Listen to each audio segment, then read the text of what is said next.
Bu videoda biza dahshatli Darknet saytiga kirib, o'sha qotil klonlarni yana chaqirib ko'ramiz. Video boshlanishidan oldin men sizlarga bundan oldingi qismda bo'lgan voqealarni eslatib o'tmoqchiman. Biz yana o'sha dahshatli Darknet saytiga kirib, qotil klonni chaqirdik. Lekin u klon o'rniga biza chaqirmagan klon kirib keldi. Va u klonning ismi Isabella. Va bizani hayron qoldirgan narsa, Isabellaning qo'lida Chico'ni ayiqchasi ham bor edi. Keyin esa biz mana shu ayiqchani olishga juda ham qattiq harakat qildik. Lekin Isabella bizga umuman u ayiqchani bermasdan Gambitni klonga aylantira boshladi. Va keyin esa biz Isabellani tutish uchun tuzoq yasadik va shu paytda podoldan Goblinni topib oldik. Va Goblin esa bizga hamma klonlar qo'rqadigan qizil boshchanoqni berdi. Va biz tuzoqqa tushmagan Isabellani shu boshchanoq yordamida qiynadik. Va keyin esa endi hammasi joyiga tushdi deganimizda, bizning tuzog'imizga umuman yangi klon tushib qoldi. Va bu klon kim? Qanaqadir qonli bo'ldi. Yaxshi. Onaka.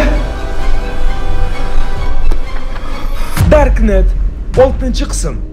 Klonlarning boshlig'ining o'g'li Pumba.